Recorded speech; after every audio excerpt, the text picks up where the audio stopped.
Gowon himself has proven beyond every reasonable doubt that he is a very, very irresponsible and wicked person.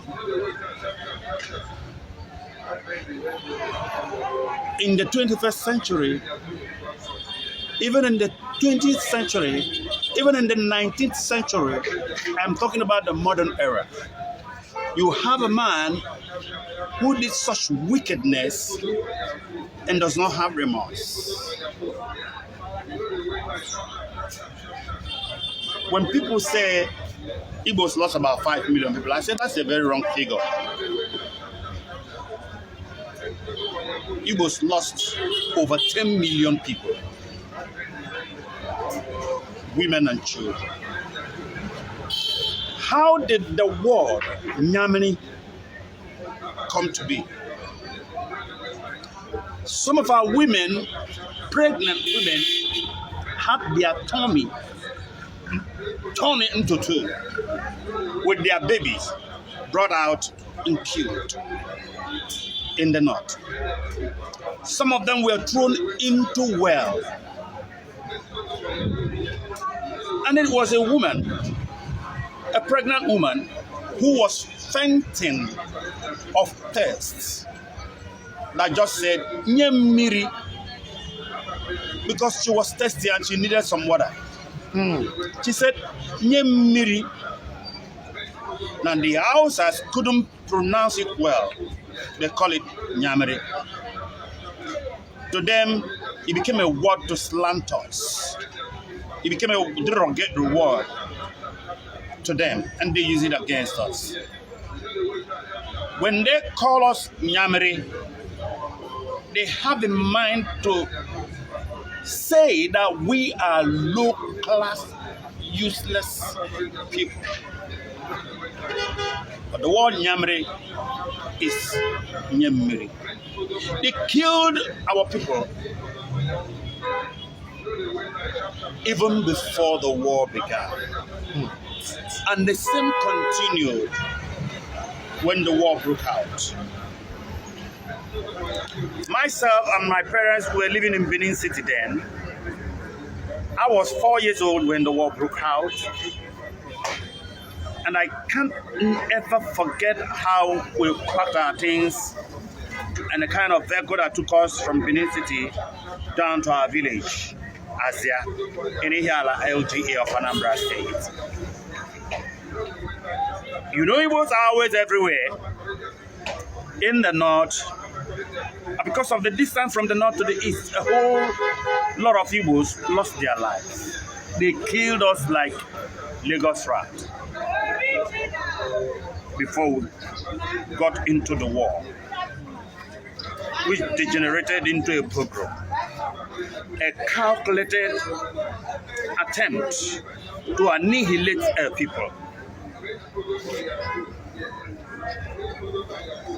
12 countries fought for Nigeria, Gowon, the North, and the West. Gowon said in 3 weeks he was going to flush out Biafra. But when he fought 3 weeks, 3 months, 6 months, a year, 2, he discovered he couldn't handle the situation. And then Britain, being in the heart of the problem, invited some superior powers around the world to come join, that Biafrans may be conquered, that they may go back to status quo, which is enabling Britain milk us dry, because oil has been discovered. And Britain was taking our oil to make their people comfortable. They fought the war. We Igbos, because of our strength and resilience, dragged it to 3 years. They never intended that it got to 3 years. When they saw they couldn't, Awolowo brought the idea of blockade.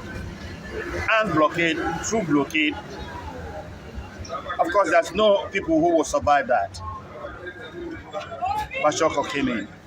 Okay, even with the 12 states, 12 countries, they couldn't subdue Biafrans. They couldn't. Until they came with the blockage and the starvation policy. That is what brought the camel's back against Biafrans. I was a Kwashiorkor child. Someone who don't know Kwashiorkor, don't know Kwashiorkor. Kwashiorkor reduces a child to bones. Because Kwashiorkor is the lack of minerals and vitamins, essential minerals and vitamins that the human body needs to survive. And when a child lacks this, the child will begin to lose weight. The tummy protrudes. The bum shrinks. Bones manifest. A whole lot of things. Do I talk about how my mother was carrying us home and Odata Hospital in Hiala, from Odata to the house, from the house to the Odata? Do I talk about how many times Nigerian plane bombed the Odata Hospital? And I don't even know how God was saving us. Even hospitals, markets, churches were bombed. Every place. They didn't spare every place because they have fought the war. And the trees were falling down and not human beings, according to Gowon. Gowon. You see, you went to war to kill human beings, but you were killing trees. Does that make sense? Now, in the end, the man at the forefront of the war, the one is now saying that Ejiogu caused the war, or Ejiogu did this, or Ejiogu did that.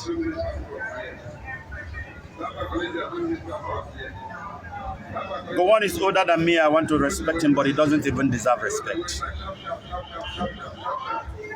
But the least I can say about him is that he's a very irresponsible and very wicked person. And forever, the blood of innocent Biafrans killed by Nigeria will cry against them unto God for vengeance forever. They won't go unpunished. Instead of Gowon pleading with Igbos for forgiveness, he's talking rubbish in self-defense. I keep saying it. Ikembane, we did not declare war. Ejiogu did not declare war. He only declared Biafra after meeting with Eastern elders. And Chief Franco Pijo from Bayelsa State, suggested the name Biafra since there had been a bite of Biafra, which was first cited in 1503, almost 500 years before Florence Shaw coined the name Nigger area baptized Nigeria in 1948. Opijo said, well, the region has a name already, Biafra, because this is part of the bite of Biafra. And Ejiogu said, Igbos all over the Federation should go home. Come home at least so that you will be safe. Because there was no safe. In the police barracks, Igbos were targeted and killed, Igbo officers. In the army barracks, in the naval barracks, in the Air Force barracks, everywhere, in offices, everywhere, Igbos were targeted and were being killed. By their fellow officers? Yes. So our leader, Ikemba, had no option than to behave as a true leader. Come home, because this is the only safe place for you now. And as that began to happen, Gowon declared a war. Did he declare a war and felt Igbos won't fight to defend themselves? What we did was self-defense, which is our right. So Gowon should take responsibility of all the wickedness that he perpetuated against Igbos. Over 10 million Igbos, men, women, children, soldiers, everybody died. What about the popular Asaba massacre? You see, So how does that Asaba massacre took place? oh well, they invited Fulanis.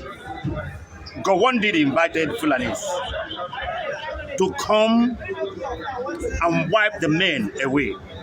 That's why I said, pregnant women were killed. Their tummy was slanted, their babies removed. If they were boys, they killed them. So their mind was annihilation. And these Fulanis came. I've forgotten the name they called them. They came with all manner of weapons. They gathered all Igbos in that region and, deceived them that a peaceful rally was, going to take place. And as they gathered, they wiped them. Over 2,000 male fell in one day.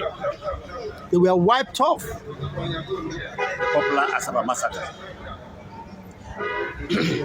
Those Fulanis that were brought in refused to go back. They settled in the north. The same thing that Buhari did in 2015. The same thing that the APC did in 2015. They're bringing in a whole lot of, Fulanis to kill Igbos. One Fulani opened up. He said they have trained them in the mosque over 2 years. He said that Jonathan loved Igbos so much, that he helped Igbos a lot, that if he didn't step down, they have been prepared to wipe out all Igbos in the north. You see, and when the deed was done, they are still here. They refuse to go. Fulani cannot come here and go back. They have always had the desire to make Nigeria a Fulani hub, which was the vision of Usman Dan Fodio, their father. You see, so Gowon did unrightable evil in this country. Igbos in on when Gowon and Theophilus Danjuma and the rest of them were inviting Fulanis, they thought they want to harm Igbo, but they never knew they are sowing a seed that will crush them in the future. And that is what is happening to them today. When Awolowo suggested the annihilation of Igbo, seize their money in the bank and all of that, he never knew he was sowing a seed that will hurt the Yorubas so bad. The Fulanis conquered Kwara. Now they have entered Ondo, entered Oyo, entered Ogun State. Even Ekiti. And some of them were arrested around VI the other day. So, Gowon being the architect of the whole wickedness, coming out to lie, he's a shameless person. Because Aburi Accord is still there, the document is still there. What was the summary, the content of that Aburi Accord? What does it entail? It entails that the regions should be free, collapse the center, independence for the regions, go back to the way we were before Britain came here and amalgamated us in 1940. That was the Aburi Accord. Let the center be weak and let the regions be independent.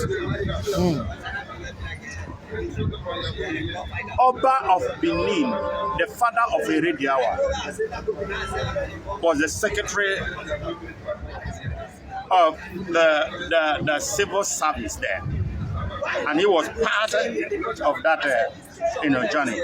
Aburi Accord. Yeah, he was in Ghana. Meeting. Yeah, he was in Ghana. He recorded every time. By the time he came back, he was the one who advised Gowon not to agree to it, that Igbos will become strong and rule over others. And Gowon failed to implement the Aburi Accord. That's why till he died, Ikemba was insisting on Aburi. I stand. So Gowon is a very irresponsible person. He's a very wicked person. He's a very shameless person to go about saying what he's saying now. Now, the current reality is unfolding. If the Aburi Accords was implemented, do you think Nigeria would be what it is today? If Aburi Accord was implemented, one, Britain won't have say in our oil. You understand? The wealth that the North and the West are enjoying today, which is not theirs, which belongs to us in the East, which Britain has been taking trillions upon trillions of dollars worth of crude, which is unaccountable. They won't have the access. They might still be partners with us, but their influence will be very, very much limited. And they knew it, and that's why when Britain is telling you about one Nigeria, it is just because of the oil and what they are taking from here. It's not that they love us, they don't care about us. They hate us, mostly those of us from the East. We Igbos, Britain hate us so much. You understand? So, that is the main thing. If Aburi Accord was implemented, East would be exceptional by now. West will not be poor, because the West is rich in mineral resources. North won't equally be poor, because they say that necessity is the mother of invention. They would have converted that necessity into looking inwardly to see what they have. North has solid minerals. North has oil in Borno State, massive oil. North has food. I know that the first thing humans need is food. Is food. Arable land. Not crude, not oil. Food. If North explore the agricultural potential in the North to its fullest, North will not only feed Nigeria or Africa, it will feed the world. And that is massive money. Can we say by this submission that Gowon was the foundation Gowon was blind, he couldn't see beyond his nose. of the destruction of